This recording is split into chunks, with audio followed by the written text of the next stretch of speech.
Bueno, siguiendo con las charlas de trauma, vamos a hablar de fracturas del macizo facial.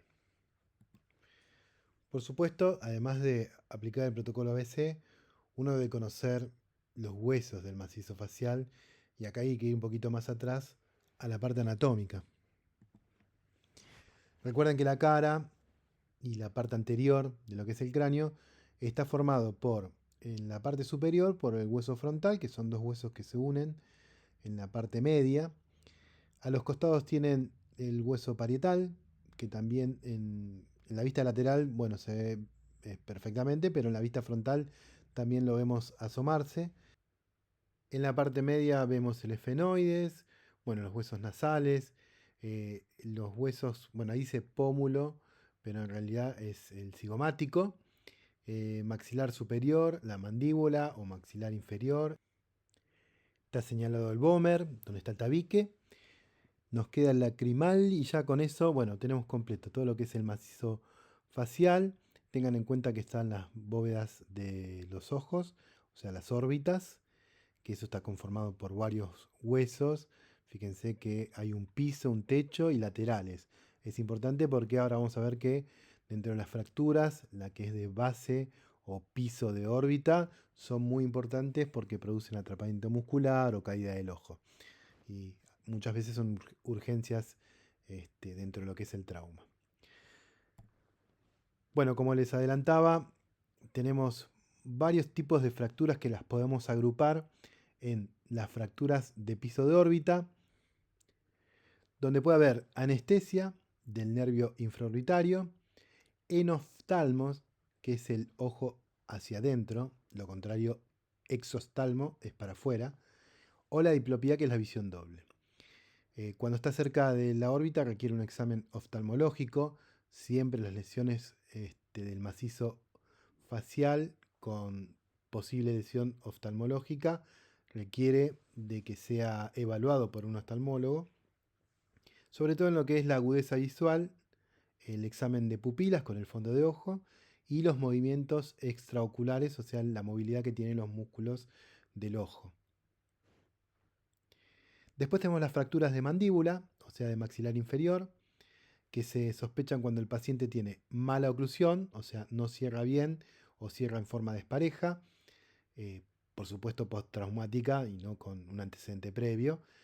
Cuando hay edema, o sea, inflamación por acumulación de líquido y dolor localizado sobre un segmento del maxilar. Después tenemos las fracturas del macizo medio facial, que vamos a ver que tienen una clasificación que se llama Lefort.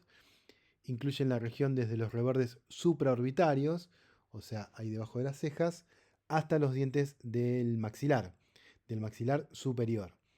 Y pueden producir una irregularidad en el contorno, o sea, cuando uno lo palpa, en lo que es en los pómulos, las mejillas, que eso tiene que ver con lesiones del hueso malar, que también pueden ser visualizadas como eminencias, o sea, algo que sobresale, tanto bueno, del malar como del cigomático, de los rebordes orbitarios.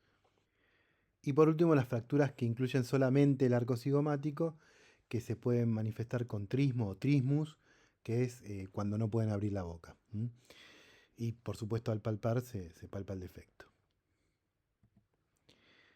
El diagnóstico, además de la semiología, en la inspección, ver los hematomas, las deformidades, palpar y ver los sobresaltos óseos, fundamentalmente se hace con un estudio por imágenes. Lo más común es la tomografía, que ahí ven una reconstrucción en 3D de todo lo que es el cráneo, con las fracturas, por ejemplo, en ese lugar están del malar, maxilar superior, maxilar inferior.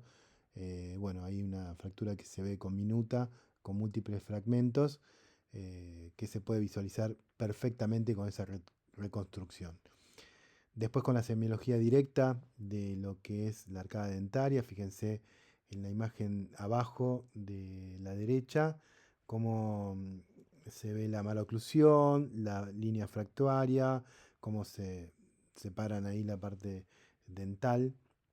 Y arriba lo que tenemos es una panradiografía que visualiza, ahí están con unas flechitas rojas, un trazo fractuario de la parte lateral del maxilar inferior.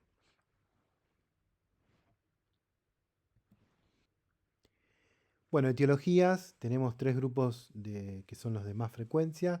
En primer lugar, agresiones físicas, sobre todo los que son golpes directos con puño, con otros elementos romos. Acá también tendríamos que colocar lo que son lesiones deportivas.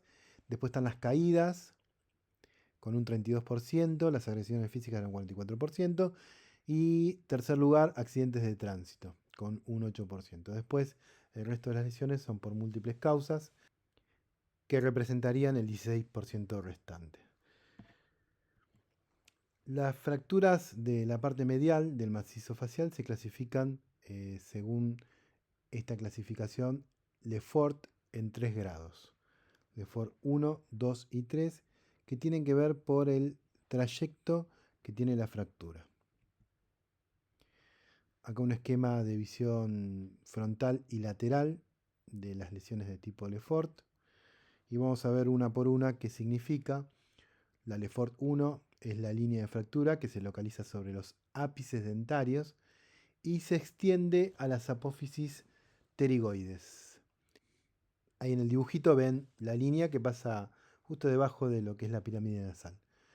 Dice ligera inflamación del labio superior. Bueno, va a haber bastante edema, con equimosis, o sea, sangrados o hematomas, presente en lo que es el surco bucal, debajo del arco cigomático, y va a haber mala oclusión y seguramente movilidad de los dientes. Se le aflojan los dientes.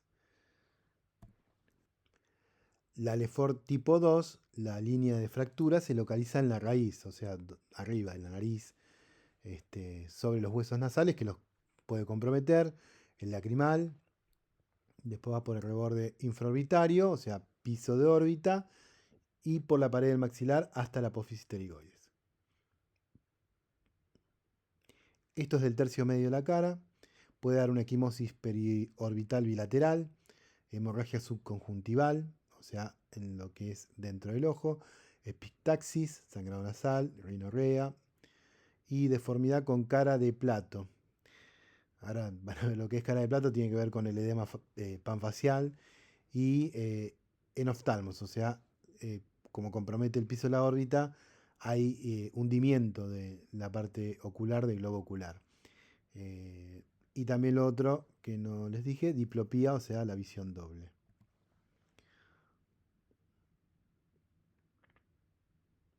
Bueno, un ejemplo gráfico. Después tenemos las fracturas de Lefort tipo 3, que acá van también en la raíz nasal, pero van por encima de lo que es el trazo fractorio anterior, ¿no? Eh, Pasa por el hueso lacrimal, por la apófisis frontal, o sea, por donde desciende y forma la órbita el frontal en la parte externa. Bueno, llega hasta el malar, la pared lateral y posterior del maxilar hasta la apófisis pterigoides. Todos terminan en la apófisis pterigoides. Para ser un poquito más gráfico, fíjense todo esto que les describo yo, de por dónde pasa la línea de fractura, se ve acá en este dibujito que está abajo, que es un trazo más horizontal que la Lefort tipo 2. También va a tener edema en la cara, hematoma bipalpebral, hemorragia subconjuntival.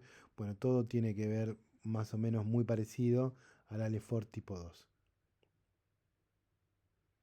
Acá también puede ver anestesia o paresia del facial, porque compromete el lugar por donde está su recorrido.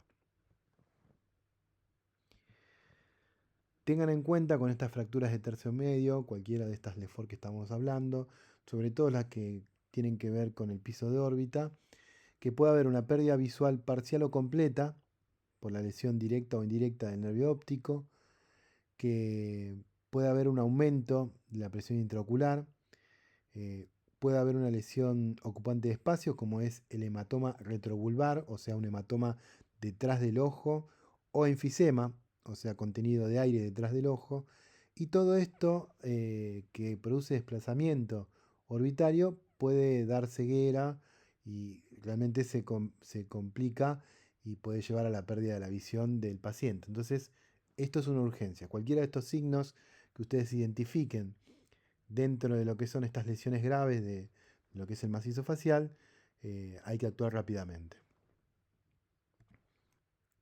Bueno, como les decía antes, lo que es la masa ocupante, el hematoma retrovulvar o el enfisema, bueno, son lesiones postraumáticas que cuando da protopsis del globo, que es la salida hacia afuera, bueno, hay que considerar la descompresión orbitaria, que se hacen unas incisiones para evacuar ese hematoma.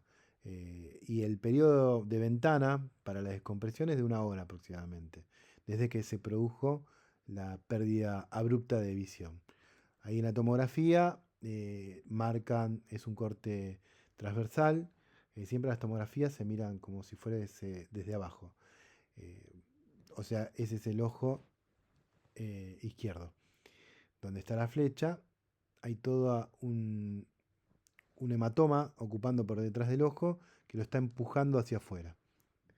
Si miran la línea y comparan con el ojo contralateral, el ojo izquierdo, se van a dar cuenta que ese ojo está con una proptosis. Y bueno, esta es una de las urgencias. Con respecto a las fracturas mandibulares o de maxilar inferior, se clasifican según el sector donde está la línea de fractura. Ahí hay un porcentaje de donde se producen habitualmente. Bueno, esto por caídas o por golpes directos eh, es generalmente la etiología. Se puede fracturar la sínfisis, que es una fractura medial, el cuerpo o lo que es lateral. Pueden haber fracturas del ángulo o de las ramas ascendentes o de los cóndilos. Bueno, esta es una forma de clasificar las fracturas de maxilar inferior, horizontales, verticales, favorables o desfavorables según la línea de tracción que puede ejercer los músculos del piso de la boca. Cuando hay una fractura, la fuerza que produce los músculos del piso de la boca pueden hacer una retracción y desplazamiento de los fragmentos. Después hay fracturas simples o cerradas, compuestas abiertas, con minutas, impactadas. Y otra clasificación que tiene que ver con si tiene o no dientes. Por ejemplo, esta que hacen Kazanjian y Converse eh, da clase 1, aquellas que encuentran dientes de ambos lados del trazo de fractura. Tiene que ver más que nada con el tratamiento, porque uno puede hacer poniendo alambre una fijación. Entonces, cuando hay dientes de los dos lados de las partes de la fractura, uno con un alambre, que ahora en una imagen se los voy a mostrar, puede hacer una fijación y estabilización. Después está la clase 2, donde hay de un solo lado dientes y del otro no. Y la clase 3, donde no hay ningún diente de ninguno de los dos lados del trazo fractuario. Y como les decía recién, fíjense esa fijación con el alambre que le da estabilidad. Con respecto a la semiología, bueno, pueden ver directamente edema, mala oclusión, hematoma intraoral, laceración de la mucosa. Puede haber anestesia de la parte del mentón, dientes flojos, bueno, y desviación de la apertura. Cuando le pedimos que abra la boca, se va hacia un lateral. Este tipo de lesiones se pueden volver una urgencia cuando hay fracturas severamente desplazadas o con minutas, con pérdida del sostén óseo, que hacen un retrodesplazamiento basilingual, o sea, de la base de la lengua, que puede llegar a comprometer la vía aérea. Bueno, eso es una urgencia. Y también tengan en cuenta que las lesiones de cara, boca o cuello pueden dificultar al máximo la intubación. Cualquiera de estas lesiones que sean graves van a ser un problema para el manejo de la vía aérea. Entonces, siempre hay que evaluar el riesgo potencial de que tenga alguna limitación con respecto a poder manejar esa vía aérea y quizás tengamos que terminar haciendo una vía aérea quirúrgica que es una traqueotomía. Y lo otro, que estas lesiones graves de macizo facial pueden estar asociadas con lesiones de columna cervical, así que son lesiones que uno tiene que hacer la inmovilización o la restricción del movimiento de lo que es la columna cervical hasta poder descartar que haya una lesión asociada de columna.